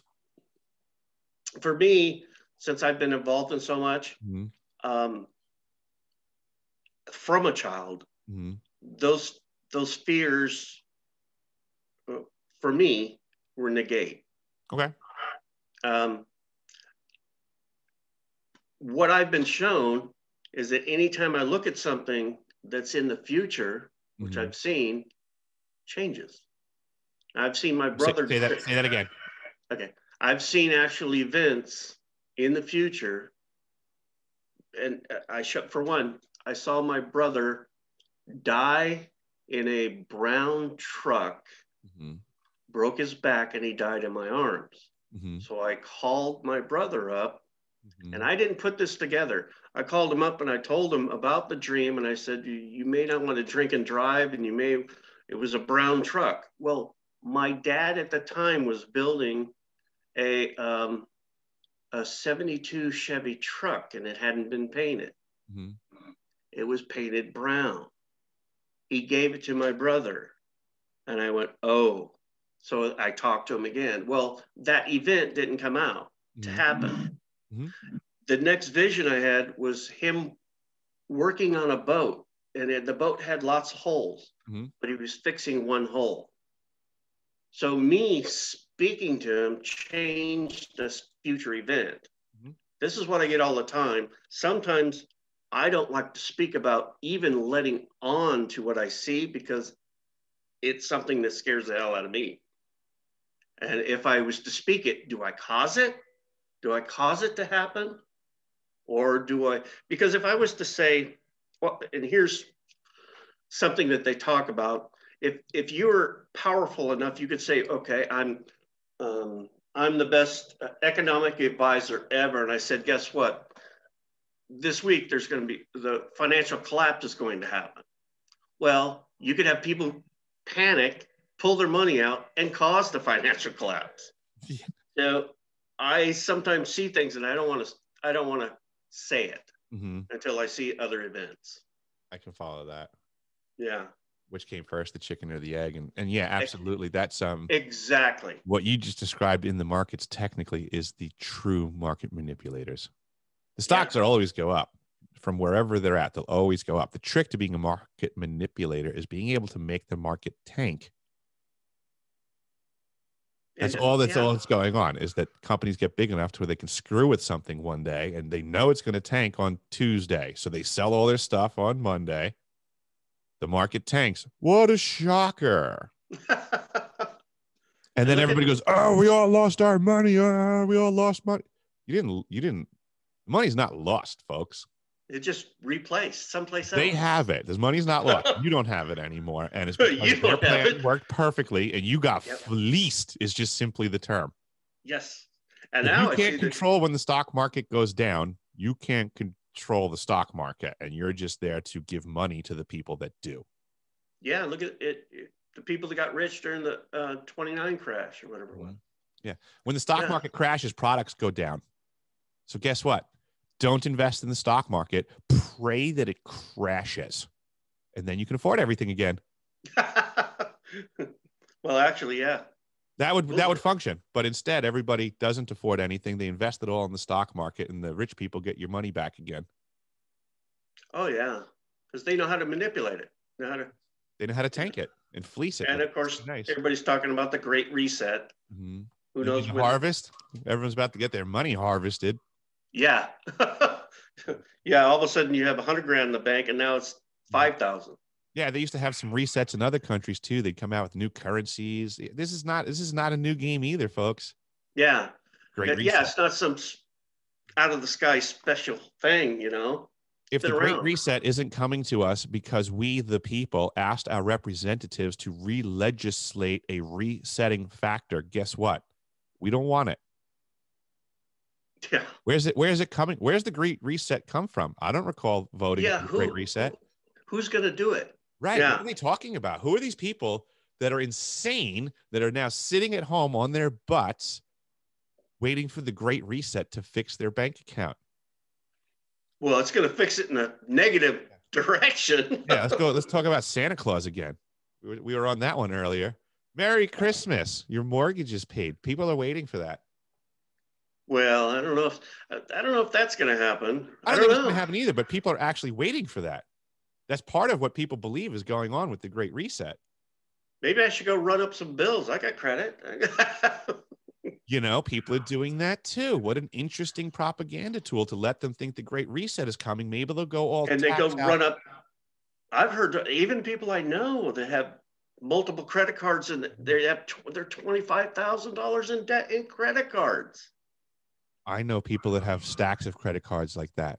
They have many cards with $25,000 worth of debt on each card. Blows my mind. Yeah. Oof. You're never getting out. But you can't pay. This is the way of the world now. They don't look at it as getting out. They just look at it as getting by. Yeah, people are contented with it. They're like, well, hey, this is how you get by. You just keep doing it until whatever. Until they don't give you any more credit. Yeah. Yeah. I mean, what's the point of living off credit to begin with? If you can never get out of it, there is no such thing as the idea is there's a credit to your name, like, hey, Mike, lend me $5. I need the credit. I'm good for it. I'll get back to you. But if I can never get back to being liquid, what the hell is going on? And that's the thing. They will lend you or give you credit cards. No one's liquid. They want you. What percentage of the population is liquid? Yeah, tell me. And when did that switch? Because credit cards are technically a relatively new thing. We got them in the 70s. Yeah, but everybody uses them. You couldn't convince people to use a credit card in the early 70s. They would laugh at you as if you were some sort of fraudster, and they knew that you were trying to get their money. I remember when I first had my first credit card, I didn't think it would work.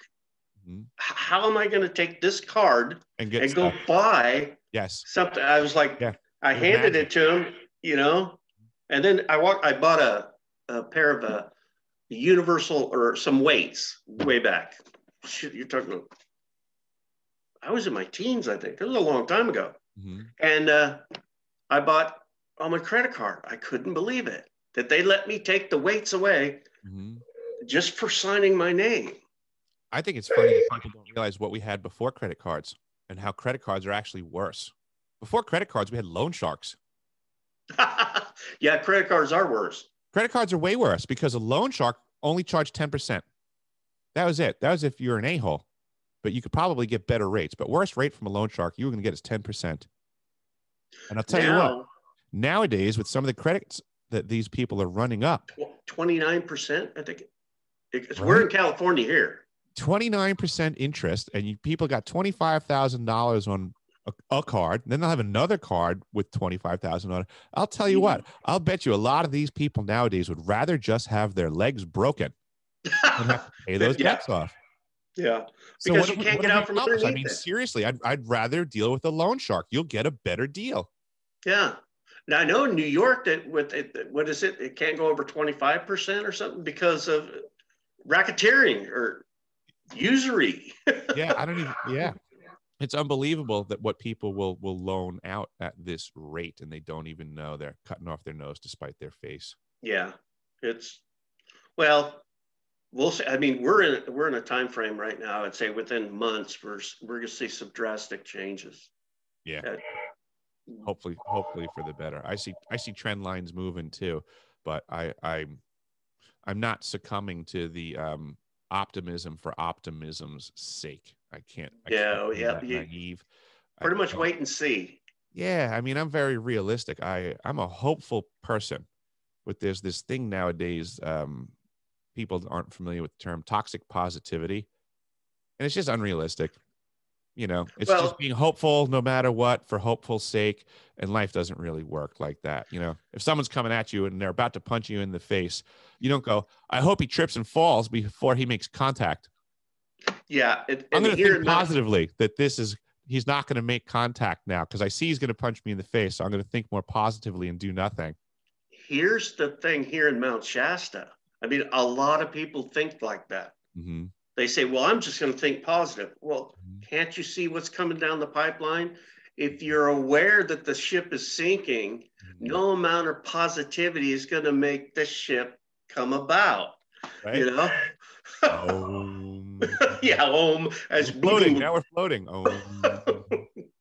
So it's a lot of people say, well, I don't buy into fear. I was like, well, if I tell you the truth and you say I don't buy into fear, means the first thing that came to your mind was fear. Right. Said I don't buy into it. Right. That's their issue reflecting. Yeah. They take what you told them as something that causes fear when you didn't put it out that way. Very good point. Very good point. And that's what we get from a lot of people nowadays is in these conversations where people pull up their issues and their triggers and you'll hear the words coming out of their own mouth. And what's really happening is it's a mirror of themselves. Whatever they're accusing you of is their issue. And they're seeing it in you, so to say, but it's actually their hatred of it in themselves that's manifesting. And a lot of people they'll say it a lot, but they can't see it. Correct. So hopefully in this times when we're getting more and more, I say events pushed upon us, that everything within us is going to be seen. I went through, it was just last week or so, I went through night after night of being with my parents as they were dying. And my dad passed away in 1999, my mom years before. To clear out anything that I had left within me of emotional charges. And it was like I was being cleared out. I see this as everyone getting this because I'm not anything special here. I think the entire population of this planet is getting to clear things out. And what's coming is these big, big lies. And that's going to clear out. It's not going to be easy, but it will. Eventually, this planet's going to be totally clear of all this. I almost feel like in my mind's eye, if I was to picture what's going on, so to say, I almost imagine there's a radio, like an old school radio dials and stuff like that, right? But each one of the dials, when they're turned up, causes like a field of confusion. And each one of these has its place, and they've all been manufactured and put in place for all these years. But I feel like for whatever reason, we're in a time where these dials are getting turned down. It's happening. So as that field of vision becomes less obscured, it's the waking, it's that activity that you're talking about. And I feel like you're saying, it's just, this impacts everyone. So as that frequency drops and then the next one drops, we're all rising up together. And now, granted, we're all in a different state where we were at to begin with, right? So it's not like, it's not like we're all necessarily coming to the same place either, just by turning it off. Exactly. We're all afforded abilities to raise up, but it doesn't even necessarily mean to the same perspective. It's just more like by the same order. It doesn't mean at the end we're all going to even still have the same mentality, but we'll be all increased by the same order, I guess, is where my brain is going. Yeah, by the same, like being turned up at a frequency. Everybody gets turned up in a frequency, but we all don't go the same direction.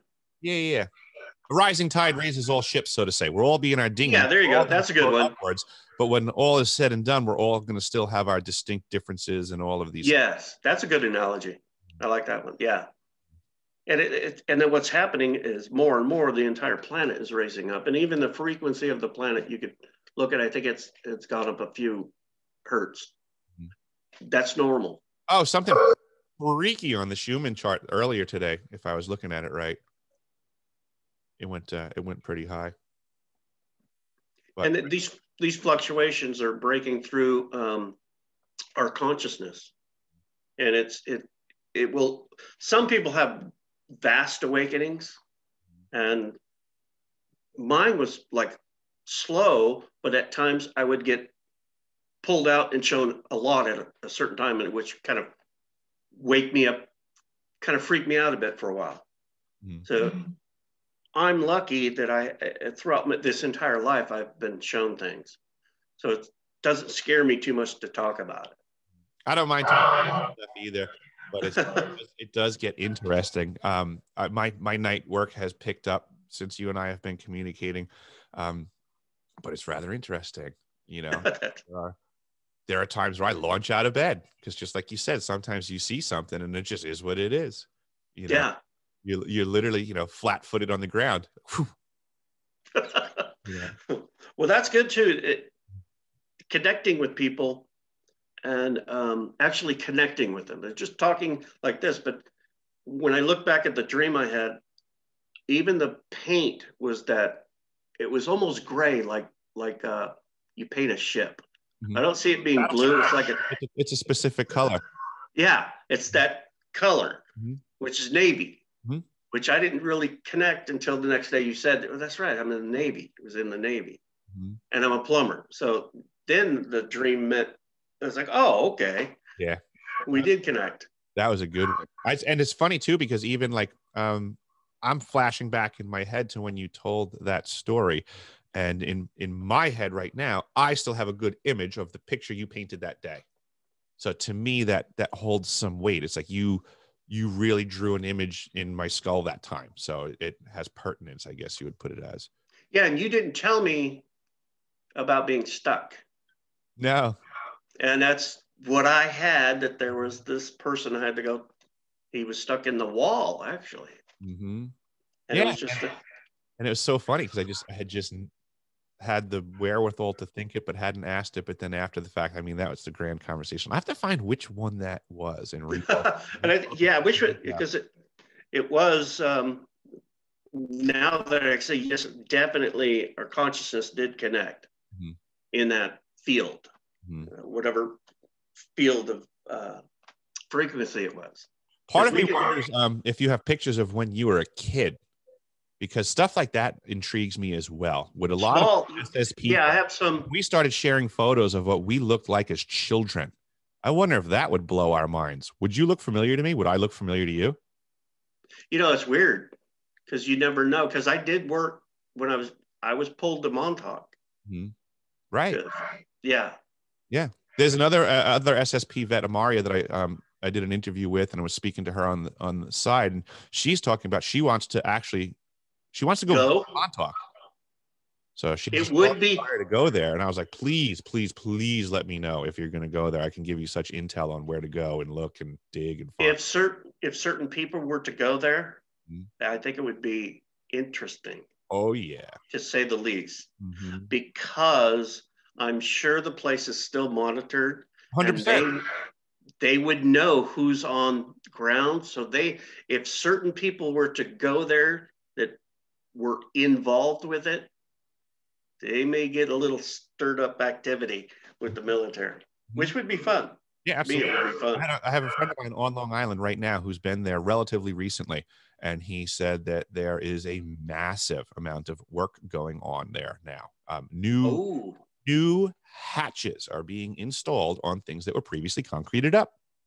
Hardcore hatches. Wow. Yep. Under construction. That would be, it'd be fun to go there. Yeah, Knock on the door. I would love to take a trip to Montauk.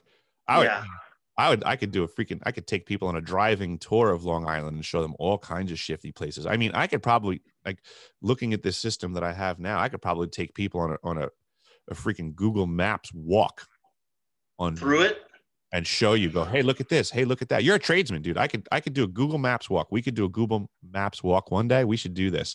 And I will show you buildings and show you things and appurtenances and hardware and generators and power supplies and air louvers. I will show you buildings that'll blow your mind that are right there for everyone to see.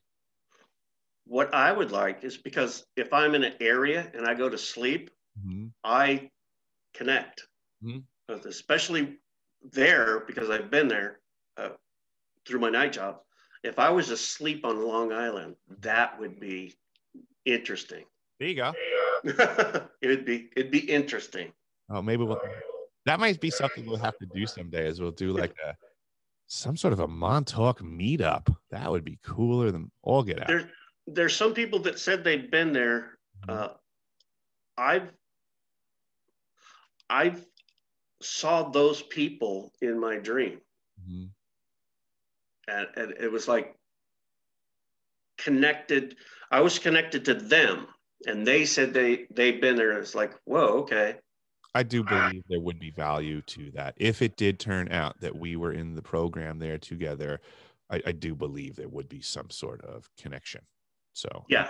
And I don't think we're not finding it right now. I think we're just working in that direction. So it's amazing to me that you and I seem to be going in this direction. There's other folks that I seem to be communicating about this whole Montauk angle and like this whole like, hey, do you remember me type thing going on?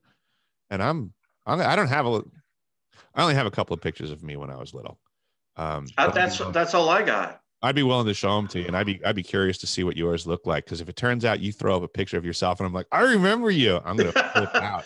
It could be, because as a child, that's when I was taken. Yeah. And yeah. Yeah, it would be interesting. We used to get taken out of school for a multitude of reasons, which I now believe are completely false pretenses. So it just is what it is. You know. Yeah, mine was program existed. The Catholic Church is a shitty organization in regards to how it handles children. So I know that we were brought out of that school campus on many, many, many different excursions, which I really questioned what was going on and if our parents knew. You know, it's a retreat. You're going on a retreat. Well, ours was field trips. We're going on a field trip to Agno State Hospital. Oh. And I remember standing there as a kid, and they were telling me, just watch the behavior. Why do you have so many memories of going there? And we would go during school. You get in a bus and you go do a field trip. Yeah, different places too. Yeah. So it's. I remember we would be brought to these old, massive. We were told that they were like convents or seminaries or something like that, but they were castles. They were just these old castles on Long Island that, you know, were donated by wealthy families to the church years ago, and massive cathedral-like hallways and things. And I wonder what kind of doing there. What they taught you there, or what they were trying to find, you know? Yeah, they would separate us, and oh, you're the smart ones, come this way. Well, what'd you bring dumb ones for then? I don't understand what's going on. What are smart ones and what are dumb ones? Yeah, it's just it's like you knew it wasn't what was really going on, but you also knew you were a kid and you have to do what you're told. That's it. Back in our day, you're there. What are you going to do? Oh my God, yeah, straight up. Here's not like the reality that I lived in. When I went to school, I had to do what I was told, or I was going to get whacked the snots out of me with implement. They had a ruler, you name it, the back of their hand, nun ring to the temple. And here's the cold, stark reality. Under any circumstance, if that occurred, if I then went home and explained that happened, I wouldn't even get to the part of trying to explain why it happened. I would have got beat up again. Smacked again. Yeah, I mean, that's just the simple fact of the matter. Yeah. And back in the day, we did get hit. At my age, we got hit with the paddle. And without pause. If discipline was required, discipline was distributed. Yeah. We had, with the ruler, would be on our hands. That hurt. Yeah. I remember that in grammar school, they would tell you to you'd get in trouble for something, and they'd say, hold out your hands. Yes. And you would get in trouble if you tried to pull them away, but it was like impossible to not. Because it hurt. Yeah, like you would try to get really good at the timing to like keep your hand there, like right up until really close to the last second, but you're going to move it. And then if they caught you pulling away at all, because you could dissipate the blow if you timed it right. But if they caught you in that, they would tell you to put your hands back up again. And then it really hurt. Isn't that to see how we're talking about things? And it's weird how we've all been like indoctrinated in that time frame. Mm-hmm. We got hit. You step out of line, you're going to get whacked. I think it was, I told my girlfriend this story. She said it blew her mind. She said she couldn't imagine if she was in school and saw this happen. And I just laughed. I said, if I saw it happen to my friends, I just laughed, but it was the first day of school for me for 7th grade. And I had a nun, Sister Maureen, and she was an ancient nun. So she was also like very regimented in her nunnery. No shenanigans. Nunnery. And it's first day of school, and she's going through, everybody's in alphabetical order, and she's, checking off names and getting faces and stuff. And she was walking up the aisle from behind me. And the idea was we had our notebooks on our desk, and we were supposed to have our name on our notebook. I grabbed the wrong notebook that morning. My brother had gone to summer school, and I grabbed his marble notebook that had writing. It was full. I grabbed the wrong notebook. Graffiti all over it. So she comes walking up behind me and must have seen the notebook. And before I even got a word or anything, she hit me in the back of the head and crushed my face into the desk. Like, smashed me right into the desk. And I was, all stupefied. And she started yelling at me about, a filthy notebook and this and that. And I just, tried to be, as respectful as, I'm sorry, Sister Maureen, but I grabbed the wrong notebook. I go to the desk and get a tissue. I have a bloody nose now. Yeah, they would come up. I remember teachers, they would hit the books out of your hand. Oh, yeah. Yeah. Mm-hmm. It's like, oh, oops, now I have to pick up all this stuff. And I remember actually being in the desk that's one piece. You slide into it, you have the desk, and then the chair's stuck to it. My history teacher, which was a friend of mine's dad, I didn't do anything in his class. I was just there to goof off. Well, he was a big guy. He came up, picked me up in the desk with the desk up to his eye and shook me. And he said, I want work out of you. Well, after that, he got all sorts of good work, and I passed his class, no problem. But that's what happened back in the day. I mean, he was a monster, and he just shook me in the desk. And I went, okay, I'm not going to mess around, because he's going to kick my ass. Back nowadays, the kids would sue. Nowadays, the kids would sue the teacher for that. me. I gave him some work. It's a different world nowadays. It's a totally different world. Yeah. It's unbelievable. The stuff that people are coming out with now, your experience, my experience, other folks in these Stargate programs. These are it's the tip of the iceberg, folks. It's the tip of the iceberg. We're warning you. We've been trying to tell you we're not the only ones. We're just the first ones to have the gonads to step up and go, you know what? Yep, I was there and it shouldn't have happened. And we need to stop this from happening to kids contemporarily. Yes. And I see it as that there's millions of people that fly these crafts. There's entire civilization of human beings. Mm-hmm. When it gets to a point where it's not too volatile, I think everyone will start to speak up. Mm-hmm. It has to come out. Even before the whole idea of Hollow Earth and all of these things and interiors, spaceships, aliens, all that stuff. Before I ever looked into any of that stuff, my brain was so accepting of the logic that there are places on this planet, on the surface, that only certain people get to go to. They don't even have to be hidden in the planet. There's spots on this planet that could be occupied for 1 million years on the surface. And guess what? If you don't go by a plane and fly over it, you don't get to know it's there. And it's been there long enough that you don't get to know they're there because they've already made contracts and deals with so many other people. There could be another continent in the middle of the Pacific Ocean for all you and I know because we're just not in on it. Yep.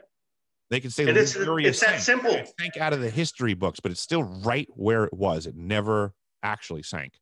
You just don't get to get a ticket. Yeah. And that's how they could do it with news or with is systematically take let's say take New York out. Mm-hmm. It's totally gone. Right. But they can keep saying it's there. Mm-hmm. And us on the West Coast would never know. You would have no idea if New York got nuked. They kept playing movies and videos and all things that represented New York as existing. Yep. Correct. That's the extent of which the power of the edit can be applied, and yet people look around the world as if they're informed. Yeah, that's what my father always said, believe nothing of what you hear and only half of what you see. How many continents are there? 7. Why? Because we're told that? How do we know there's not 12? How do you know? Right. Did you go fly around the world and check? No, you're suffering the whims of the wealth that are educating you. Yes. So who truly knows? Only the shadow knows. Oh, I remember that show. Showing your age now. That's a good show too. I liked it. That's a classic. I actually was just looking it up recently.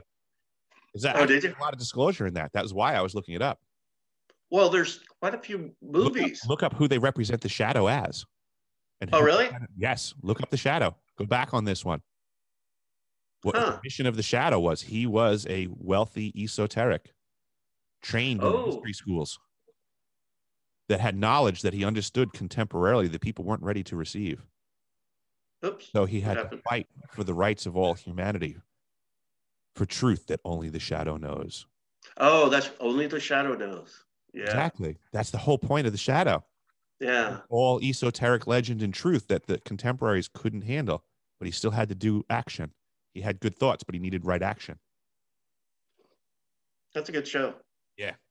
The shows, you can get them on YouTube, the radio show, The Shadow. You can still listen to it. I got to get I have to. Yeah. After you show me that. Yep.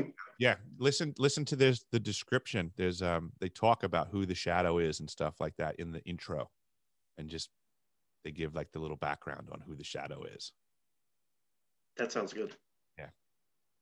But with that being said, Michael, we have hit that magical button time. So I don't want to keep you forever. I do know that we can always talk on and on, but I guess we'll leave it for the next one. So I'd like to. Only the shadow knows. Only the shadow knows. Yes, we'll look into the shadow again. Maybe I'll bring the intro in for the next one. I'll do a sound. Yeah, we'll do an only the shadow knows clip intro. That could be a lot of fun. But in the meantime, folks, I want to thank Michael for coming. I want to ask everybody that joined us to please, if you could like the video, subscribe, share, pass it on. Michael and I are truth tellers in a world that doesn't want truth to be told that much anymore. So anything that you can do to help spread this truth around will absolutely be greatly appreciated from us, and then also from anybody that this information might help, because that is ultimately the goal, is to share our experiences for the hopeful benefit of others who have had similar experiences. So thank you very much, everybody. Michael, it's been— Thanks for having me. It's always fun. Absolutely. Have a great day, folks. Thank you.